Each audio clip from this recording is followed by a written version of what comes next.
Eu li. Caralho, esqueci de novo. Tá escrito ali, velho.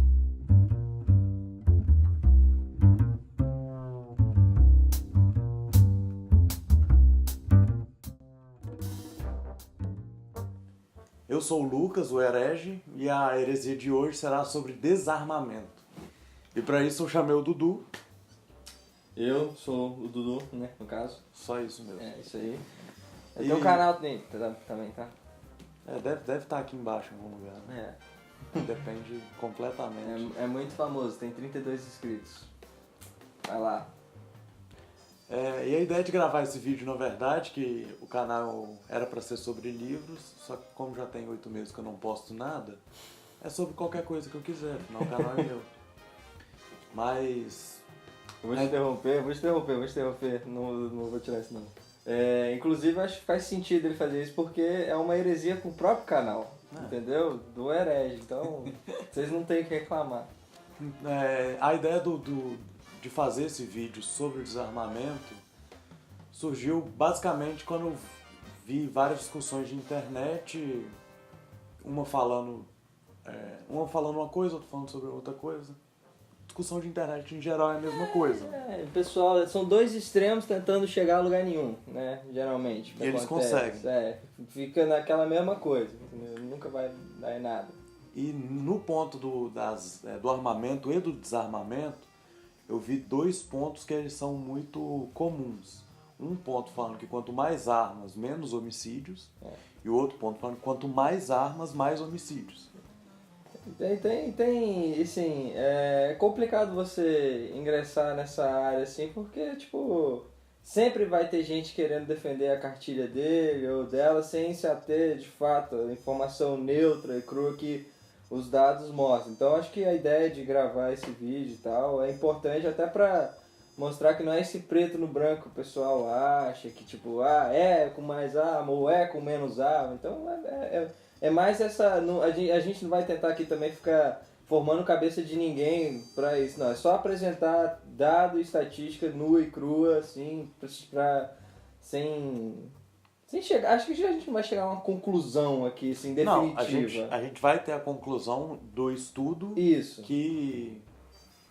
Mas que não é a conclusão definitiva do tema. Isso, exatamente.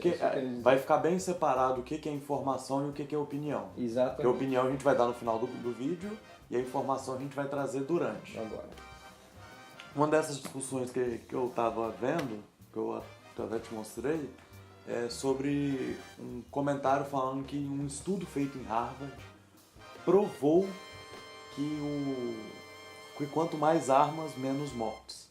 Era um estudo armamentista, obviamente. E nisso, um armamentista mesmo do Brasil, que é conhecido, o Benê Barbosa, ele é autor de um livro chamado Mentiram Pra Mim sobre o Desarmamento. E ele fala sobre esse estudo e abre aspas, vou citar agora. A confusão até onde consegui levantar começou em 2015, quando o site chamado BeliefNet, é isso? Belief.net publicou o artigo Harvard University Study Reviews Astonishing Link Between Firearms Crime and Gun Control. O site não deixava claro, muito pelo contrário, o que tal estudo era simplesmente um artigo publicado no Harvard Journal of Law and Public Policy. Portanto, não há qualquer relação direta ou mesmo anuência da universidade para o seu conteúdo. Ou seja, esse estudo de Harvard, ele na verdade não é muito bem um estudo de Harvard. E assim, desculpa interromper, cara, foi mal. Talvez o pessoal esteja olhando assim, pensando que a gente está tentando fazer um argumento de autoridade, que os caras, eles não tinham, eles não eram professores de Harvard, então o estudo deles não deve ser levado em consideração. Não, ele deve ser levado em consideração. Sim. E isso conforme as devidas ressalvas que a gente vai fazer aqui. Que, por exemplo, o estudo não foi feito por professores de Harvard, foi feito por pesquisadores, publicado num jornal que era feito por alunos de Harvard há muito tempo atrás. Esse jornal já é antigo, entendeu? E mais o próprio estudo, se você pegar para ler ele na íntegra, ele já não consegue provar a própria tese dele, entendeu? Exatamente. Ele propõe a pergunta, mas o próprio estudo não comprova isso. E assim, a gente podem existir estudos bons feitos por pessoas que não são tipo de um meio popular ou formal, como a Harvard, ou pode ter estudos ruins também, assim como pode ter estudos bons feitos por grandes veículos e estudos mal feitos por grandes veículos. Então essa aqui não é exatamente a questão. O argumento do Benê Barbosa, inclusive, é esse, porque ele fala que mesmo não sendo de Harvard o estudo mesmo, é um estudo muito bom, segundo ele. Pois é. Mas para mim o principal problema disso é o argumento do apelo da autoridade. Muita gente que hoje em dia as pessoas não querem pesquisar para descobrir as coisas. Elas só querem justificar o que elas já acreditam. Então ela vai usar de qualquer tipo de falácia, e o estudo de Harvard é uma falácia dessa, para justificar o que ela já acredita. Se ela é armamentista, ela vai ler esse estudo e vai acreditar de acordo com o que ela já acredita. E o que eu até propus trazer citar, na verdade, esse outro estudo, que é do Dr. David Swedler, que ele é desarmamentista e é um professor de Harvard. Pois é. Então, assim, a mesma universidade tem dois artigos publicando afirmações e conclusões opostas. Esse tipo de assunto, que é complexo e também é muito polêmico, Com certeza. a gente tem que fugir dessas conclusões ideológicas, eu diria assim. E até um pouco simplistas também, porque exatamente. geralmente os artigos eles focam em uma coisa só, né? Tentar provar que com mais armas menos violência, ou com mais armas mais violência, ou com menos armas menos violência, menos armas mais violência, e fica nessa temática e esquece das outras variáveis que eu acho que não é o foco aqui do que a gente quer fazer, né? Ao tentar trazer essa discussão sobre desarmamento, né? A gente sabe quando uma teoria é boa, não quando ela consegue se provar, mas a gente sabe que a teoria é boa até ela consegue ser aplicada e não ser negada. Então não é a afirmação que faz a teoria ser boa, é a falta de negação que faz a teoria ser boa. Exato. Porque os dois pontos podem ser comprovados, só que também os dois pontos podem ser negados, e é isso que a gente vai mostrar. A gente fez essa pesquisa, a gente usou vários gráficos de diferentes fontes, porque não dá para confiar numa fonte única, e a gente vai comparar entre países e entre épocas. Quando a gente chegar no Brasil vai ser um quadro exclusivo do Brasil. Isso. Então, são várias fontes com dados sobre a quantidade de armas por 100 mil habitantes e homicídios. Aí a gente vai tentar ver se existe alguma relação entre os dois. E assim, se tiver algum país que a gente citou, tal, ou que vocês queriam que fosse citado e não foi, pode deixar aí, coloca aí no espaço comentários o país que você quer e tal, ou dá um exemplo, né, de um país diferente do que a gente citou aqui, talvez até um pouco mais atual, não sei, né, dos gráficos e tudo mais, para poder até ajudar, porque a questão aqui é debater o tema, né, esse é o importante, entendeu? E não ficar na mesmice de argumento extremista, argumento bobo, né? Eu vou usar bobo porque eu acho que é uma palavra... Não, então, eu já vou falar. Se você é estúpido, se você é um imbecil e vier comentar aqui, eu vou excluir o seu comentário, porque aqui vai ser só uma discussão inteligente e boa. E saudável, tá? Manda ver. Terceiro ponto. Não precisava falar, mano. Um dos argumentos que o pessoal fala bastante, que algumas ditaduras, elas propositalmente desarmam a população, visando estabelecer um pouco mais de controle e tal. Você já ouviu falar alguma coisa sobre isso? Sim, com certeza. A China é um exemplo disso e a União Soviética também é um exemplo disso. Porém, não é um exemplo contínuo globalmente. O exemplo que tem aqui, por exemplo, é o Iraque. O Iraque na guerra do Iraque, em 2003, o Iraque ele tinha uma população armada e tinha também um exército muito forte e não impediu os Estados Unidos de invadir eles, por exemplo. e de tirar o Saddam Hussein do poder. Os Estados Unidos invadiu o país e não aconteceu nada mesmo com a população armada.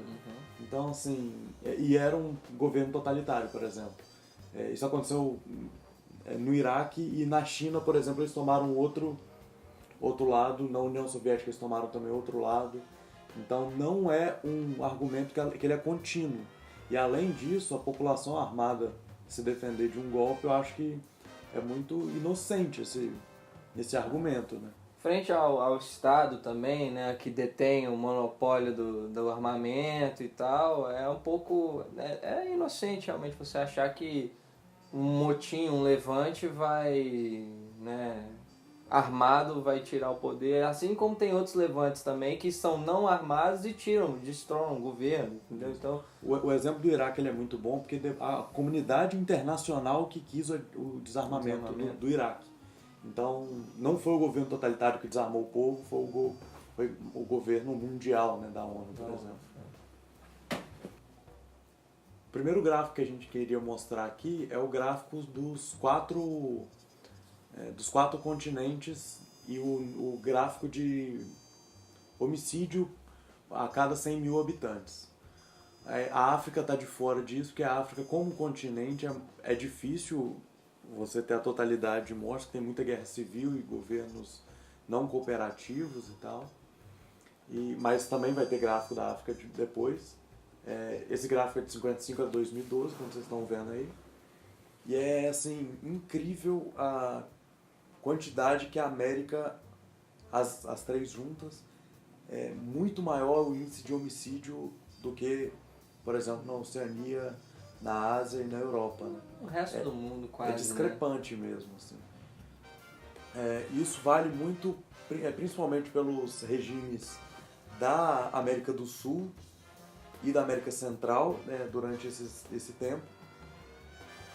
Porque de 55 até a década de 90 tivemos muita ditadura, muitos golpes militares, por exemplo. Tem o 1º de 11 de setembro do Pinochet, tem o golpe de 64 militar brasileiro. No próprio Estados Unidos, que é um país livre, o homicídio cresceu muito ali. Aí você tem várias leis quanto a isso. Aí você tem os governos de Reagan invadindo, por exemplo, se não me engano, Haiti, Honduras. Então, esse momento foi um momento de muitas mortes mesmo na América. E depois da década de 90, da explosão de violência, que foi realmente nessa década, até com governos do Bush e do Bill Clinton, eles tentaram reduzir esse tipo de coisa, mas a gente pode ver que depois disso mesmo, na América Central e no Brasil especificamente, a violência só cresceu mesmo.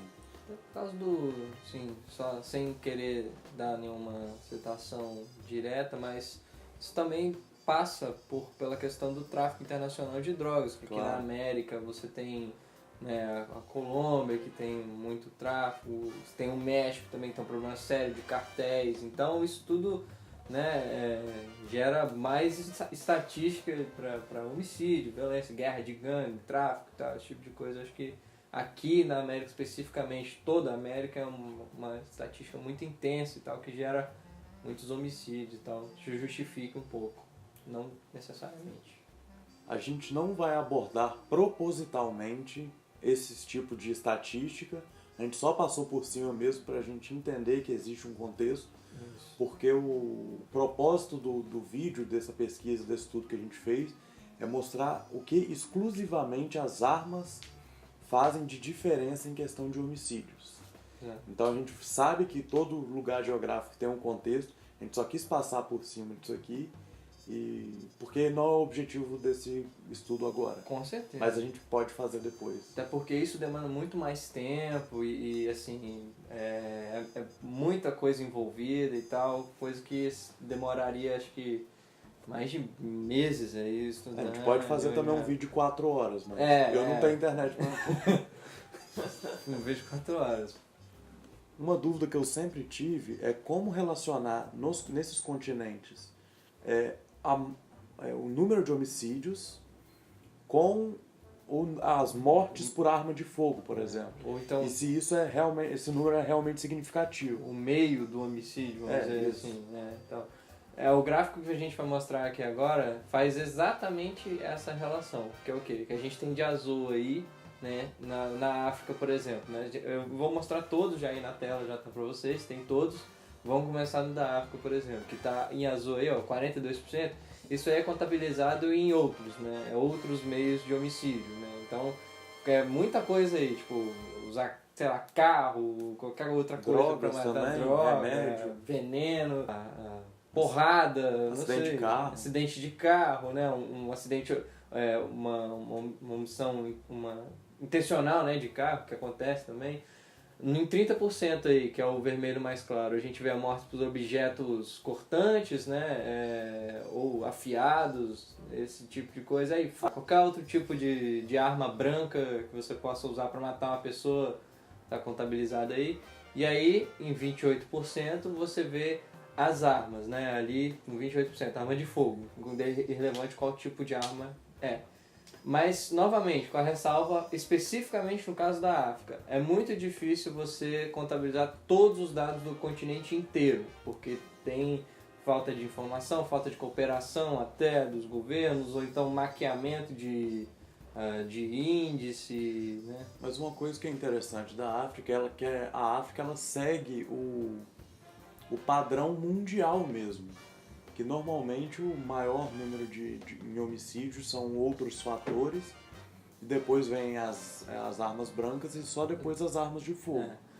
E aí a gente vê logo em seguida como que as Américas elas estão fora desse padrão mundial, muito ainda, porque você vê 17% de homicídios por outros meios, 17% por objetos cortantes, né, armas brancas em geral, e 66% de homicídios relacionados à arma de fogo. Ou seja, é um número assim, relativamente absurdo com relação ao resto do mundo. Porque vê no global ali é 41%, e a América está saltando na frente assim, nesse índice. As Américas são, na verdade, o ponto fora da curva. Enquanto todos os outros continentes eles seguem mais ou menos o mesmo padrão horrendo, a América ela explode nisso através da arma de fogo. Isso. A arma de fogo é o meio mais utilizado pelos americanos continentais, como a gente, por exemplo, e é muito perigoso, né? Não, sem dúvida. Você ter uma estatística tão alta relacionada a mortes por arma de fogo num continente inteiro, saltando a média global, é de realmente você ficar alarmado, assim, o que efetivamente é relacionado às armas nesse índice geral de homicídio.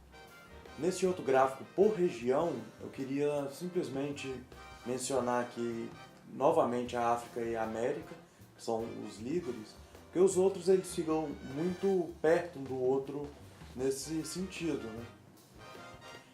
Nesse caso eu queria aqui mostrar como que a América Central e a América do Sul é discrepante a diferença entre o Caribe, a região caribenha e a América do Norte.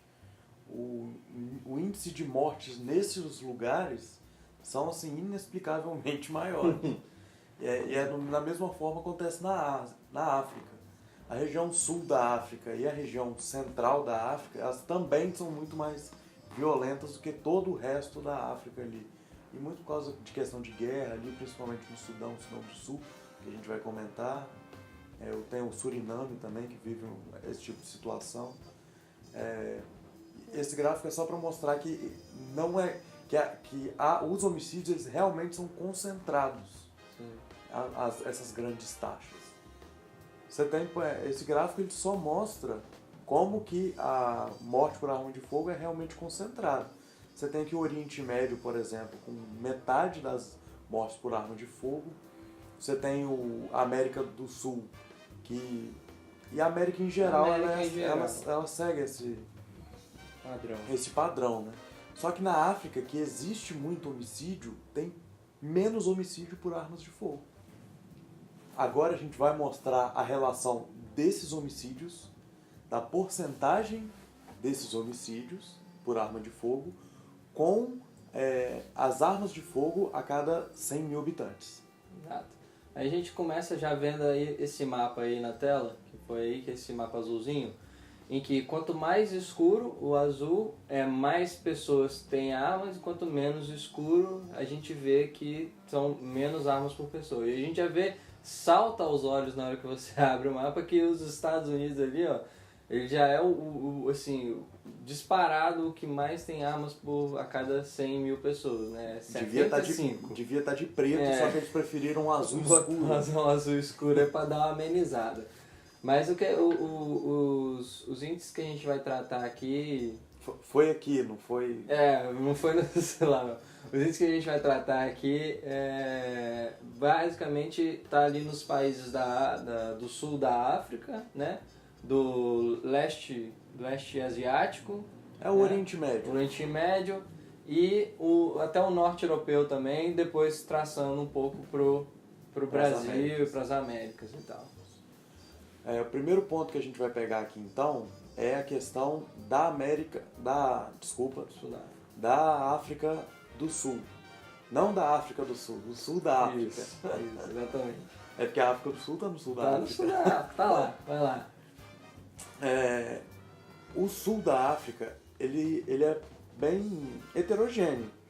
Tem lugares que tem moderadamente armas, tem lugar que tem um pouquinho mais, tem lugar que não tem dados. Exato. E tem lugar também que tem poucas armas. Isso.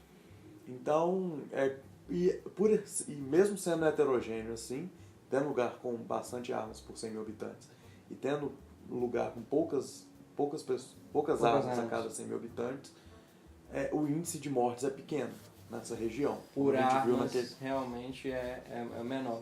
O que dispara mesmo são os outros métodos, mesmo tendo lugar aí que está na faixa aí de 10 a 30, né, armas por pessoa, outros aí tem um pouco menos, mas o sul da África tem a particularidade aí de ter, né, um índice de morte, de homicídio por outros métodos realmente, né, alto em relação à quantidade de armas que tem, por exemplo. Nesse caso, por exemplo, pelo que eu comecei a interpretar, o argumento de quanto mais armas, menos homicídios, ou que as armas matam menos, ele começa a ser fortalecido. Exatamente. Só que é por isso que a gente viaja do sul da África para o Oriente Médio. Exato. O Oriente Médio, como vocês podem ver aqui, é um lugar que tem bastante armas. Principalmente ali em Israel, né? Isso. E se você for pegar para olhar a taxa, né, a porcentagem de homicídios feitos por armas, né, os meios de homicídio, você vê que meio que fica meio a meio ali entre, né, 50% sendo só armas e 50% sendo outros e armas brancas. Então, tipo, o Oriente Médio, mesmo tendo muita arma, né, ele ainda meio que fica pareado ali com a taxa de homicídios por arma e homicídio por outros métodos. Entendeu? Então, agora, quando a gente observa já o Oriente Médio, o argumento do quanto mais armas, mais morte por armas, começa a ficar mais forte. E é por isso que agora a gente vai para a América, nos Estados Unidos e no Canadá. Que o número de armas é imenso, é o maior número de armas por 100 mil habitantes do mundo. E o número de homicídios por arma de fogo também é maior do que 50%. Exato. Então, fica difícil traçar essa, em questão de porcentagem de homicídios por arma de fogo. E pessoas que possuem, né, a arma de fogo por habitantes, porque você vê locais que tem muita arma de fogo também, mas que ainda assim não é tão discrepante como no caso específico das Américas e também nos Estados Unidos. E depois desse paralelo com os dois, a gente pode ir também aqui, ó, para o norte da Europa, que é o quê? Que é um lugar ali, você vê ali o norte europeu, ó, tem muito azulzinho ali e tal, que as pessoas têm 50% a 75% de armas. Eles estão né? entre moderados e altos Exato.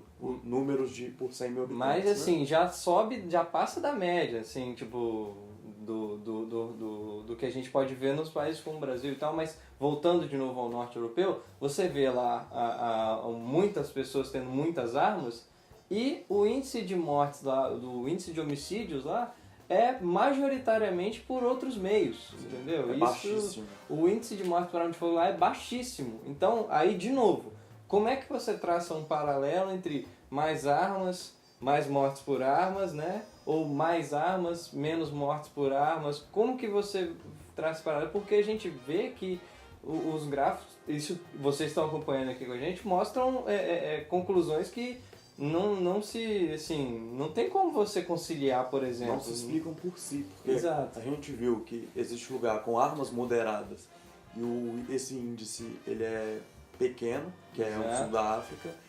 A gente viu índices de armas altas e os homicídios cometidos por essas armas também altos na América do Norte.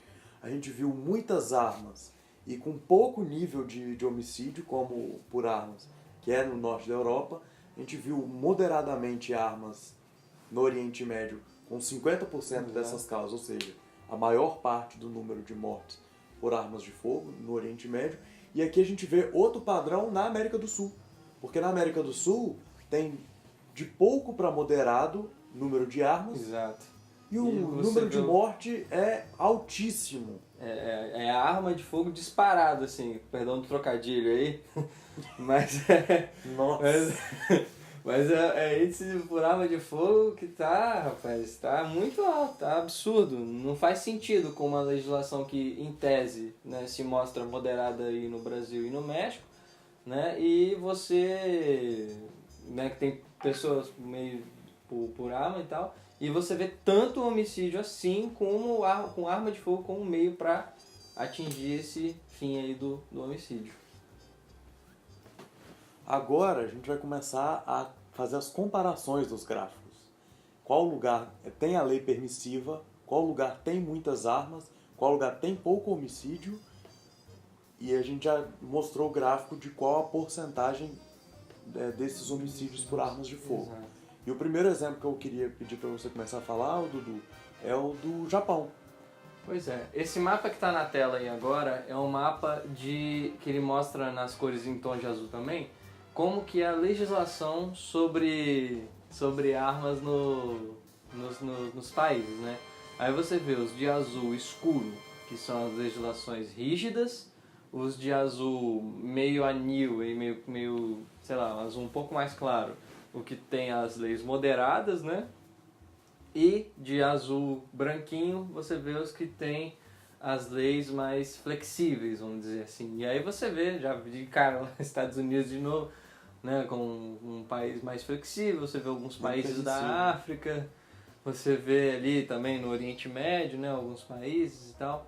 Então, agora para o Japão, que é o exemplo inicial. A gente vê ali no Japão, né, pequenininho ali, que ele tem uma legislação muito rígida com controle de armas. Se eu não me engano, só a polícia mesmo lá, né, as forças militares têm direito a ter arma e andar armado e tal. E agora a gente vai para outro gráfico. E o Japão é importante falar também, assim, que também, além de ter essa lei rígida, estrita, ele é também um dos maiores, um dos que menos possui arma por 100 mil habitantes. Isso, bem lembrado. Aí a gente vê nesse outro gráfico aí de novo, né, que é o gráfico de armas por pessoa, a gente vê lá no Japão pouquíssimas armas, né, até por causa em detrimento da lei lá, e tá em azul clarinho. E você vê ali o Haiti que está num azul, o Haiti é tão pequenininho que fica até difícil de ver, mas ele está num azul, né, já um pouco mais para escuro, que significa que tem muitas armas, né, e tal. Não. Tem muitas armas. Poucas armas. Poucas armas. Confundi aqui, desculpa. Mas dá pra ver ali. Agora a gente volta lá pro gráfico volta não, né? Esse gráfico novo aí que a gente vai apresentar pra vocês, que é o de mortes por arma também. Diferente daquele outro que a gente mostrou, esse já dá para dar uma olhada melhor nos países. E a gente vê lá o Japão, né, que está de vermelho clarinho, com morte por armas em relação a 100 mil habitantes baixo, né, menos de uma morte por 100 mil habitantes. E a gente vê ali o Haiti, de novo ali, ó, vermelhinho. Tá entre baixo e médio ali, né? Exato. E aí tem de 1 a 5 mortes por arma, né? Então aqui a gente, mostrando aqui os comparativos, tem o Japão e o Haiti, que são esses exemplos, os dois com pouco número de armas por 100 mil habitantes, e com realidades diferentes. Então, um outro exemplo que a gente vai dar é o da Rússia. A Rússia tem uma lei moderadamente restrita de armas, como é no Brasil considerado moderado também. As pessoas têm moderadamente poucas armas e o número de mortes a cada 100 mil habitantes é altíssimo. Por armas, no caso, né? Isso, Vamos exato. deixar claro. Agora vamos na contramão disso aí, que é o quê? Os países que têm as legislações mais flexíveis com relação a armas. E qual que é a relação disso por homicídio por armas, por exemplo? Vamos começar, eu acho que é interessante começar no norte da Europa de novo, né, com um país que é bem flexível com as leis, que é a Suécia. A Suécia, a ilhazinha ali em cima, né, vocês podem ver aí, tá de azul clarinho também. Suécia tem um índice de permissividade grande, né, é fácil você conseguir uma arma lá, é relativamente fácil você conseguir uma arma lá. O número de armas por pessoas também é muito alto para um país assim... De 50 a 75 a cada 100 mil habitantes, é muito. Da Europa e tal, é muito, né? E você vê ali, ó, a Europa no geral mesmo, né, quase, você vê que o índice de mortes por armas de fogo lá é baixíssimo, tipo, abaixo de 1, né? Tá no vermelho clarinho aí. Agora você vê também países mais permissivos com armas, até o próprio Estados Unidos mesmo, né? Que tem uma política permissiva, a maior parte da população também tem acesso a arma de fogo e possui uma arma de fogo. E no gráfico vermelho você já vê que ele está num tom vermelho mais escuro, que tem a morte de 1 a 5 pessoas, né? Então, traçar... estatisticamente é bem parecido com o do Haiti, por exemplo. Isso. Que é o contrário. O Haiti, ele é o que tem menor número de armas no mundo. Uhum. E já os Estados Unidos é o que mais tem armas no mundo. O Haiti tem homicídios por armas de fogo, o mesmo número estatístico do que o dos Estados Unidos. Então, novamente, o que a gente está tentando trazer aqui é justamente isso, porque você deve estar pensando, mas não faz sentido. E não faz, entendeu? Essa é a questão que a gente está querendo mostrar aqui. Não faz sentido você ter como base, linha de raciocínio, mais ou menos armas e tentar justificar exclusivamente isso com os homicídios por armas, porque logo, como vocês vão ver, a gente vai entrar no exemplo do Brasil também para abordar mais um pouco, né, porque o Brasil ele é um pouco diferente dos outros casos, mas para abordar essa questão da relação entre armas e mortes e violência. Só um adendo, a gente está falando obviamente de armas legais. Armas ilegais não entram em nenhuma estatística porque, né, gente, por favor. E agora acho que chegou a hora da gente abordar o caso do Brasil especificamente, né? Porque o que acontece no Brasil? No Brasil a gente tem a legislação do Estatuto do Desarmamento, né? Que ele é considerado globalmente como uma legislação moderada, porque ainda é permitido você... Porque a gente mais ou menos não é a China, que é completamente proibido, e não é os Estados Unidos, que você pode comprar uma arma no Walmart. Chega no supermercado e compra uma arma. Não é assim, né? Aqui, para você comprar uma arma, você tem que fazer... você já tem que fazer um exame, né? Um teste, um psicotécnico, tem que pedir seu registro na Polícia Federal e tal. E todo esse processo é entendido globalmente como um meio assim, moderado. E além do que, se você não tiver uma permissão da legislação específica, você não pode ter o porte da arma, que é você andar com a sua arma, né, na rua e tal. Só, tipo, polícia ou algumas profissões específicas que De você risco, né? tem, consideradas profissões de risco, você tem o direito a ter o porte de arma. Mas a legislação ainda permite você ter a posse de arma, que é você fazer seu registro, né, ter sua arma registrada e você usar ela dentro de casa para defesa, né, no caso de uma invasão ou qualquer outra coisa assim.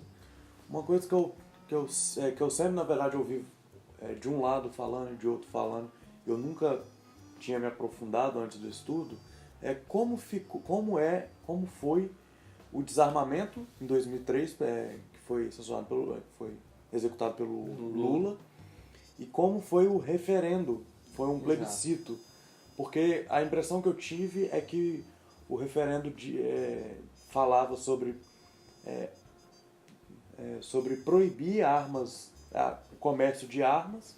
Isso. E as pessoas queriam que tivesse comércio de armas, só que não foi respeitado esse desejo. Esse é o entendimento que eu tive. Então, é um bom ponto que você lançou aí, porque é o seguinte: no Brasil, a política de desarmamento começou antes do Lula, começou já no FHC, quando ele criou o Sinarme para poder ter um melhor controle das armas que circulam no país e tudo mais.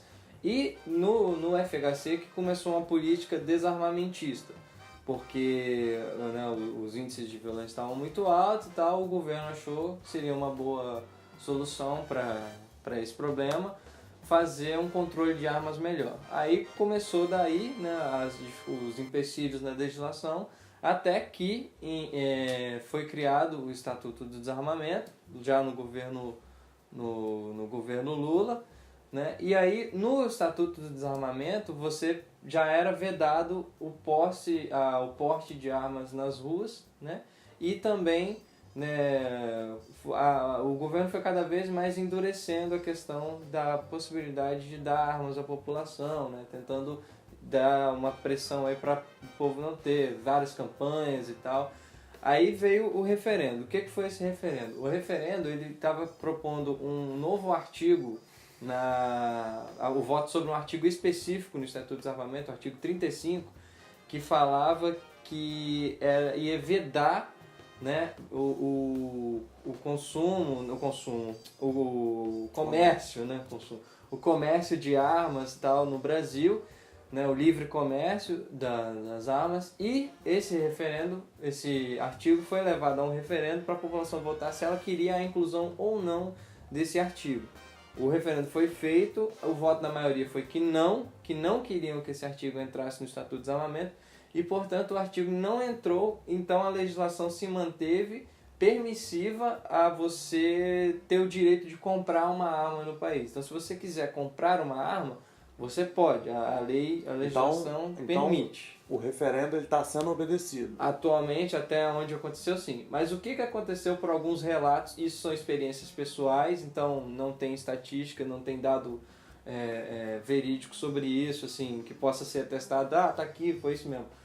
Mas algumas experiências pessoais falam que, como o governo não conseguiu barrar por meio da lei, né, o comércio de armas, ele tentou fazer pressão, ele fez uma pressão um pouco maior na Polícia Federal, que emite os registros, para poder emitir menos registros de armas. E aí realmente aconteceu um período que tiveram menos emissões de registros. Mas isso é oficialmente dito? Não é o que você não tem um pronunciamento específico, né, de um membro da Polícia Federal, um delegado, né, que é ele que avalia, por exemplo, a respeito disso e tal. Não tem comprovação, vamos dizer assim, válida, né, entre aspas, disso.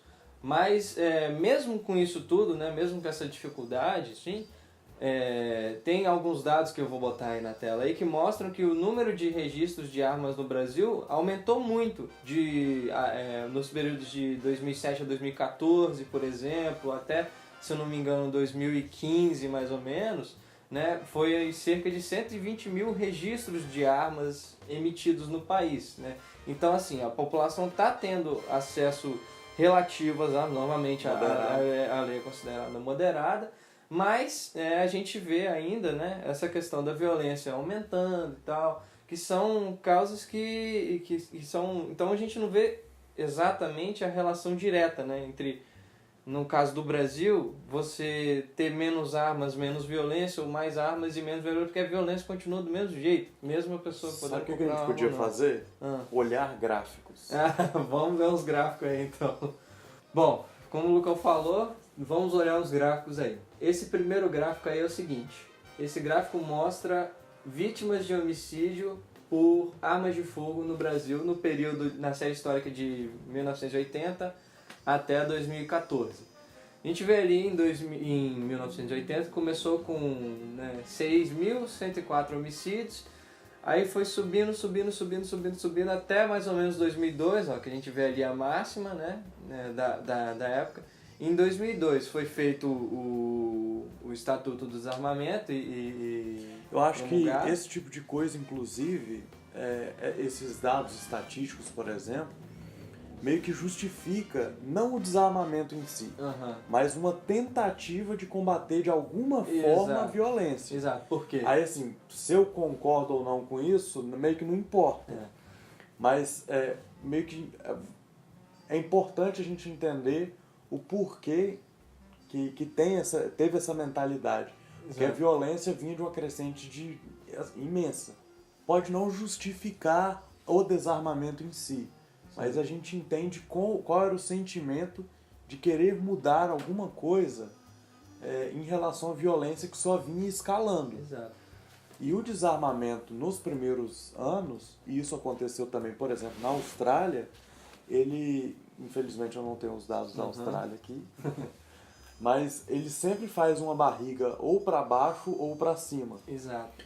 Ou o desarmamento eleva e depois estabiliza, ou ele abaixa e depois sobe e estabiliza de novo. E a gente vê ali no gráfico claramente, ó, 36.115, né? Foi o ápice até 2002. Veio o Estatuto de Desarmamento, ela deu uma descidinha, voltou a subir, estagnou, voltou a subir e subiu até 42 mil em 2014. Então, hoje a gente tem um número maior que esse de 60 mil homicídios. Exato. Os dados, esse gráfico vai até 2014, mas hoje a gente já tem, assim, que os dados de homicídio só aumentam, só faz aumentar.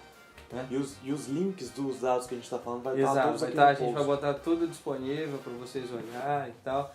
Então, a gente vê que não tem uma constância tanto para armar quanto para desarmar. Né? Tem outro gráfico que eu queria mostrar também, que é muito interessante, pediu para colocar aí na tela agora.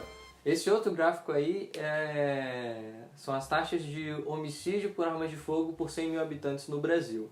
De novo, a gente pega a série de 1980 até 2014, que foi o gráfico que eu peguei. Se você tiver um gráfico mais atual, pode botar os links no comentário, a gente aceita com certeza para ajudar o debate e tal. Mas a gente vê aí o seguinte, ó, 1980 ali, né, 5 mortes por arma de fogo por 100 mil habitantes.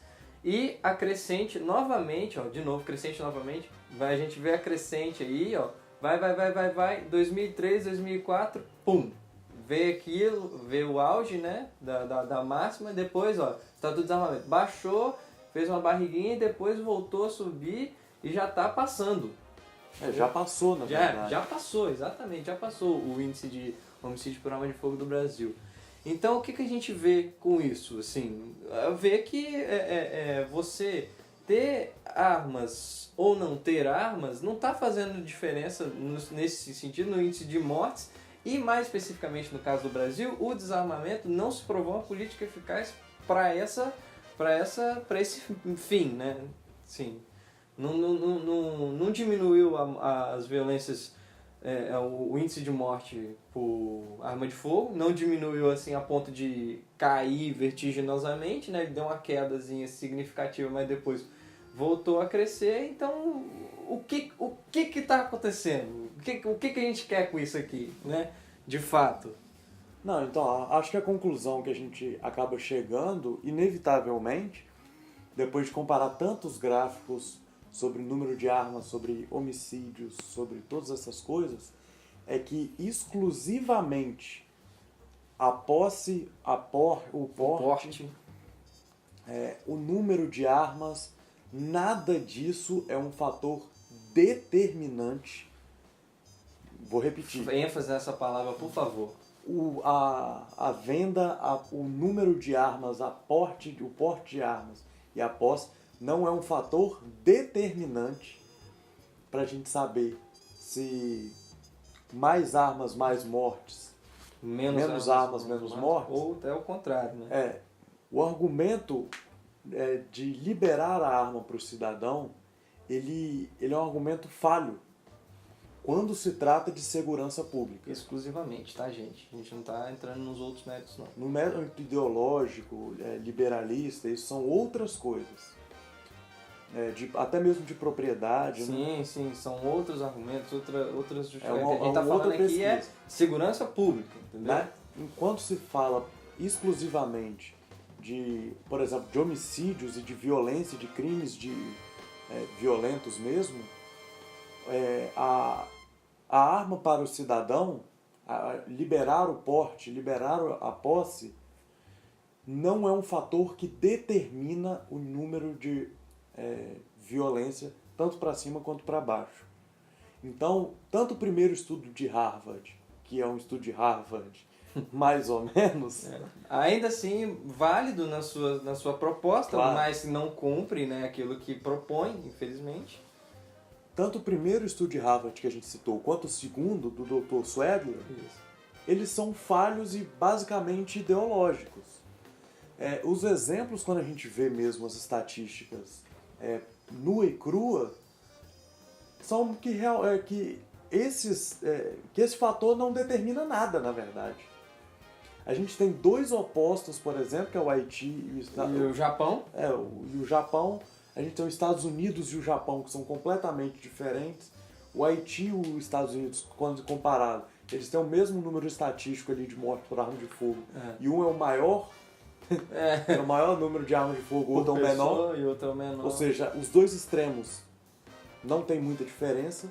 No Brasil a gente viu que antes de ter arma de fogo, violência... com as armas de fogo liberadas, a violência vinha numa crescente imensa. Depois do desarmamento, diminuiu, mas voltou um pouco, a crescer. mas agora voltou e está, eu acho que está maior do que 2014, porque o número que foi divulgado em 2017, vai estar aqui também embaixo o link, foi de 60 mil homicídios no Brasil. Então, tanto o desarmamento como o armamento não são argumentos para a segurança pública determinante. Exclusivamente, focar no armamento e desarmamento como solução para a crise de violência na segurança pública, né, no fator segurança pública, não é uma como é que eu digo isso? Lucão, me ajuda aqui. Uma determinante. Não é uma determinante para a questão do qual a violência vai aumentar ou diminuir. Entendeu? Isso varia de vários outros aspectos que com certeza alguém já deve estar estudando sobre isso, ou se vocês quiserem que a gente procure para ver sobre isso, a gente pode procurar. Pode também. deixar aqui nos comentários que a gente vai ler todos, vai responder alguns. Mas eu acho que o foco disso que a gente está querendo propor aqui de verdade mesmo é o debate para as pessoas não caírem no argumento fácil e simples de que tem que desarmar ou tem que armar. Isso. Entendeu? Porque se você... Eu sempre costumo falar que é o seguinte, nenhuma pergunta difícil tem uma resposta fácil. E Exato. Essa pergunta é uma pergunta difícil. Então quando você fala assim, mas e se você estiver nessa situação e naquela, da sua família, de não sei o quê? São perguntas difíceis. Essa pergunta, na verdade, ela não entra na pesquisa do debate, porque a gente está falando de uma segurança pública global. Exato. Então, assim, em casos isolados, aí a gente vai ter um outro tipo de argumento, outro tipo de apontamento. Que isso não tem muito a ver do que a gente está falando. Sim. Que a gente está falando de, basicamente, segurança pública e de homicídios. Pois é. Então, a gente já para concluir, para fechar mesmo, não vamos promover esse debate de forma saudável, entendeu? De forma educada, principalmente, entendeu? Usando argumentos que sejam minimamente embasados, né? Com estudos sérios, né? Coisas que são comprovadas e tal, e respeitando sempre a opinião mesmo, caso porque, né, cada um tem a opinião, mas o que for opinião, ser opinião e ser separado desse debate, e o que for fato e o que for estatística, entra, a gente conversa e debate sobre isso para poder chegar numa conclusão. O livro do Global Homicide Book tá de graça na internet pela UNODC, que é um braço da ONU. E para você que quer saber sobre isso, estudar, gosta mesmo e está interessado nesse argumento, principalmente que esse ano é ano de eleição, né? Exato. Não pode deixar de falar. Entre no site e leia o livro, veja também as argumentações. O livro está em inglês, aí você teria que saber inglês para saber. Talvez exista já pessoas que comentem, né, sobre esses Sim. dados, nós mesmos, né, estamos comentando aqui em português e tal. O Pirula tem um vídeo, tem vários Isso, vídeos vários também sobre isso, que eu recomendo ver. E assim, e o ponto que ele traz nos vídeos, não no primeiro, tá? O primeiro você tem que passar dele mesmo para continuar assistindo, mas o ponto que ele traz ao decorrer dos vídeos é muito parecido com o que a gente tentou propor aqui também, sem deixar viés ideológico ou opinião pessoal, né, atrapalhar o debate formal, no caso, né, com base em estatística. Outros 2 vídeos também que falam sobre isso é do Leitura Obriga História, Isso. que é um canal que eu gosto muito, e o Xadrez Verbal também. Ambos excelentes canais. Então, encerra aí, cara, que é o seu canal. Então você deixa o seu comentário aqui, fala o que achou, coloque mais referências aqui, diga o que você achou que está certo, o que está errado. A gente pode ter errado alguma coisa ou outra. Com certeza. E a gente pode até fazer mais vídeos conforme as informações vão chegando. E é isso, leia, porque a mente precisa de leitura, assim como a espada precisa da pedra para ser afiada. E se inscreva no canal. Ou não. Sim, a diferença de 1980 para 2002 foi quando o estatuto foi... Não, pode foi pausar, cumprido. né?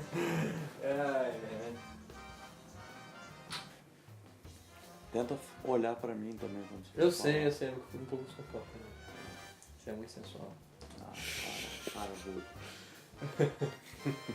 Ué,